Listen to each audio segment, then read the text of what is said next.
Dr. Tersia Oosthuizen.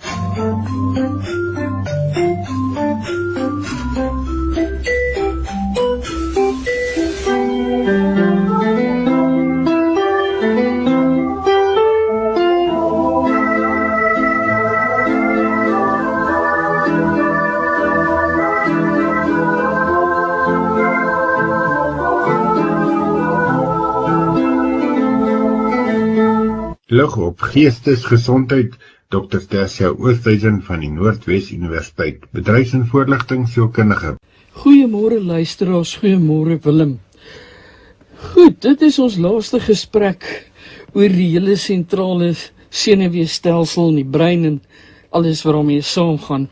Dan kan ons ook reg vir mekaar vra, dit was nou 'n klomp teorie en aanhalingstekens en dit was nou miskien 'n bietjie meer ingewikkeld.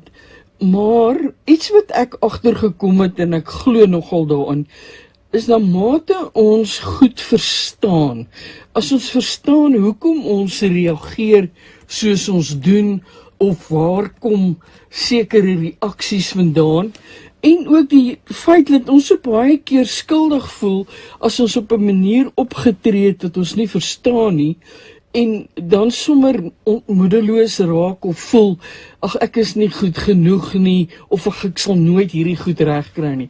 En ek dink as ons verstaan hoe ons fisiologies in mekaar gesit is, maak dit ook natuurlik makliker vir ons, om dan die gedrag waarvan ons nie hou nie, te verander, en anders daaroor te dink, en ook natuurlik anders oor onsself te dink. Soos ons weet hoe werk hierdie sentrale senuweestelsel, dan is dit al 'n eerste stap na die rigting van, as ek die woord kan gebruik, genesing. En terwyl ek dit sê, dink ek iets wat ons nogal kan doen, en ek sien dit baie keer by kliënte, is om baie indagtig te wees, wat moeilik is, as ons in hierdie simpatiese aktiveringsstaat is, deur te besef, dit is waar ek nou is, en dit, as ek die woord kan gebruik, te score, met ander woorde, ek gee dit 'n telling, sê nou maar van 1 tot 5, waar 1 beteken, ek kan dit eintlik redelik goed hanteer, 5 beteken,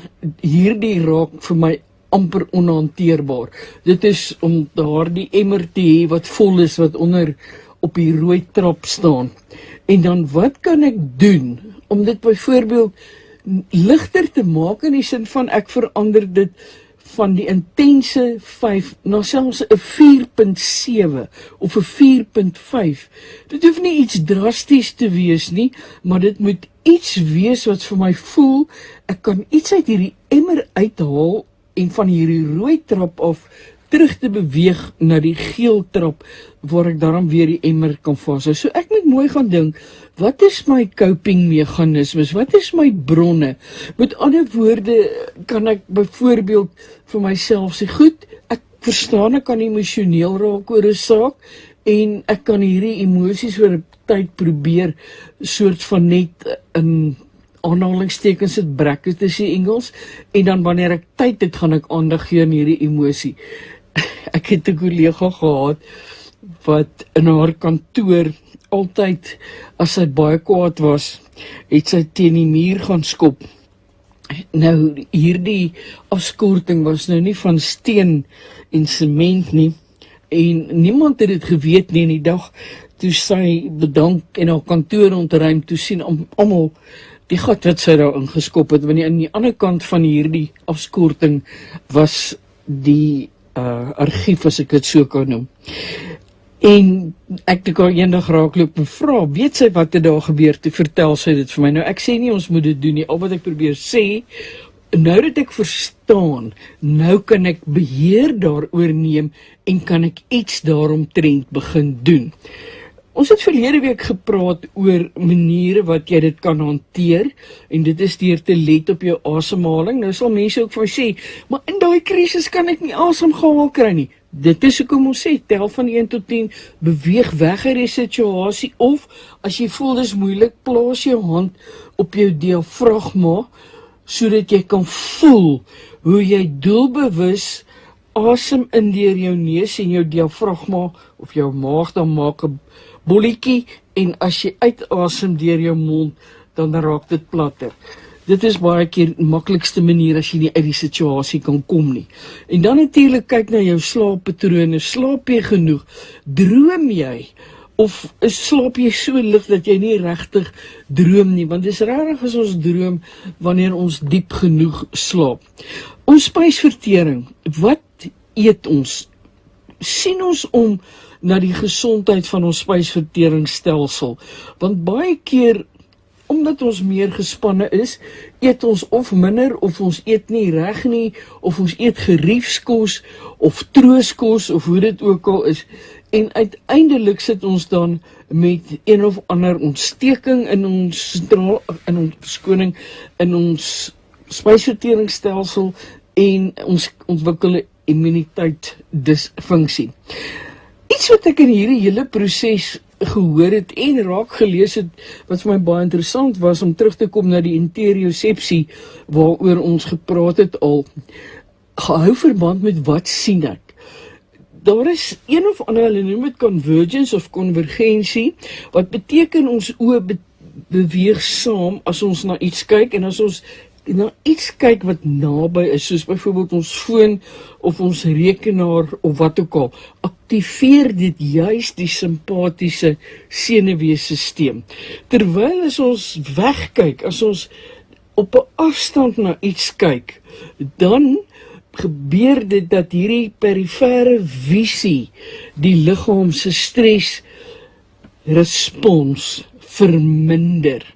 Ek onthou een keer dat 'n oogkundige vir my gesê het, as jy baie gelees of gewerk het, wat jy die voorwerp naby gehou het, maak seker dat jy ten minste elke 15 minute net ver kyk. Al kyk jy dan nou by die venster uit, of verder kyk, of wat ook al, of selfs as jy bestuur en jy jou aandag is voortdurend op die pad, probeer kyk, en ek weet met die slaggate is dit moeiliker, maar probeer kyk om net so nou en dan 'n bietjie verder te kyk, omdat dit hierdie goeie uitwerking het om jou dan te help reguleer na die parasimpatiese toe. Baie dankie Tersia. Ons luister binnekort verder na Dr. Tersia Oosthuizen.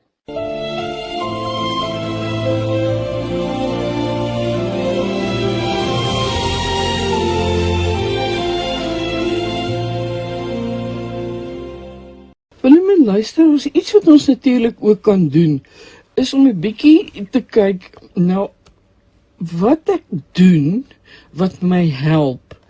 Al is dit 'n klein treukie, iets wat ek vir myself uitgewerk het, iets wat vir my help, wat uniek is en my nog altyd laat ontspan het, en ek praat nou nie spesifiek van substansgebruik nie, maar miskien het ek 'n manier om net rustig te kan raak en rustig saam met vriende en familie en geliefdes te wees en net 'n goeie gesprek te hê, of dalk met iemand wat ek vertrou, hierdie stressore wat ek ervaar te kan deel. Onthou, soms gee ons sulke klein treetjies, ons kom dit nie agter nie, maar op 'n dag, dan kom ons agter dit het eintlik verbeter en ons is nie meer so oorgehaal in hierdie aktiverende staat nie.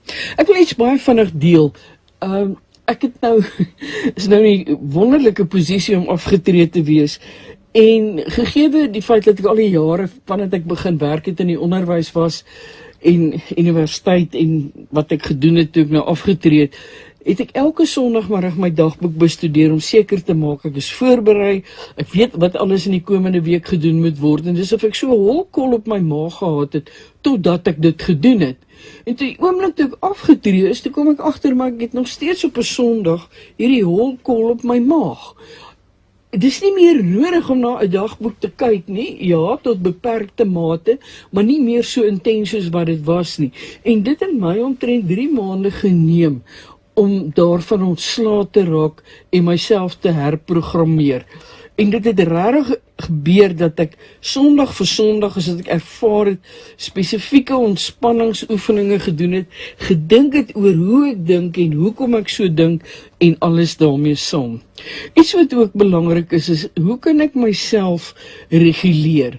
Met ander woorde, en ek kom terug na wat ek nou gesê het, wat help vir my? Wat is my sogenaamde gereedskap of strategie, my coping mechanismes, wat ek nou al deur probeer en probeer in die regte manier gekry het, om myself te reguleer op 'n aanvaarbare en sosiale aanvaarbare manier. En dan, iets wat nodig is dat ek moet teruggaan na daai plekke toe waar daar nog 'n klomp snellers lê en iewers moet ek dit kan neersit en ek moet dit kan agter my sit en ek moet kan aanbeweeg. Al beteken dit dat ek vir my amper daagliks moet kan iets sê van wat ek al in my lewe verkeerd geloop het, waarin ek myself of ander teleurgestel het, is agter my. Ek kyk vorentoe. Want as ons as Christene kyk na ons lewe, dan is ons eintlik nuwe skepsels in Christus. Ons het eintlik nou in 'n nuwe, as ek die woord kan gebruik, bloedlyn in beweeg. So, daarom is dit belangrik dat ons ook op 'n geestelike basis hierby gaan stilstaan.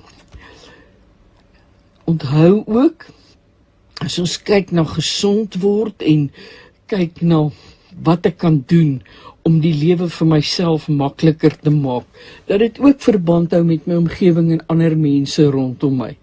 Iemand het een keer gesê, vir my, diegene wat jy weet, agter jou rug jou sleg maak, wanneer jy dit uitvind. En dit is 'n harde woord, maar soms moet 'n mens maar mooi gaan dink, is dit die moeite werd om 'n verhouding, 'n vriendskap of wat ook al, vol te hou waarin jy misbruik word, en waar jy maar net elke keer die arme pakdonkie of die slagdier word, of die sondebok, waar jy nie skuldig was aan iets nie. Dit is 'n gesprek vir 'n ander dag, maar dit moet ons dalk maar aan die dink sit. En dan, luisteraars en Willem, kom ek nou net ten slotte by iets baie interessant uit. 'n Kliënt van my het vir my gesê, hy kan nie 'n joernaal of 'n dankbaarheidsjoernaal byhou nie. Dit is vir hom net totaal en absoluut onmoontlik. En ja, baie keer in terapeutiese sessies, dan debatteer 'n mens goed, jy stoei goed uit, jy probeer antwoorde vind en alles daarmee saam. En ek sê toe vir hom, weet jy, ek laat dit aan jou oor. Vind uit wat gaan vir jou werk. Maar ek wil hê, nommer 1, jy moet jou hand op papier sit, jy moet skryf, want dit stimuleer onder andere ook jou brein neurologiese oordragstowwe en dan jou middellyn verskoning kruising. Word al hoe meer gevind dat hulle byvoorbeeld tablette en sulke goed uit skole uithaal sodat kinders weer kan skryf, of ouer mense wat al een of ander verstandelike inkorting beleef dat hulle skryf. Toe kom hy terug na 'n week, toe sê hy vir my, hy het op YouTube gaan kyk na video's waar mense die Bybel oorskryf. Met ander woorde, hulle vat letterlik die Bybel, hulle koop vir hulle boeke en hulle besluit, elke dag gaan ek, is dit 2 of 3 of 4 versies, maar gaan ek sit en ek gaan dit oorskryf in 'n boek. Vertel toe vir my van 'n dame wat lyk my hier naby 80 jaar oud is, wat dit vir die afgelope 4 jaar konstant gedoen het. Ek weet nie watter Bybelvertaling het sy gebruik nie, sy is Engels, en sy het die hele Bybel in totaliteit oorgeskryf. En ek het besluit, ek gaan dit ook doen, en ek begin hier die eerste aand, toe besef ek met hoeveel aandag lees 'n mens die Bybel, as jy dit dan so oorskryf, veral as jy dit presies verbatim soos dit daar staan wil oorskryf. So, ek laat hierdie in julle midde, dink 'n bietjie daaraan, dalk is dit 'n manier om in totaliteit heeltemal aktief betrokke te raak by jou Bybelstudie op 'n ander manier, en help dit om van jou spanning ontslae te raak. Mag dit 'n geseënde week wees vir elkeen. Dit was dan Dr. Tersia Oosthuizen met lig op gees.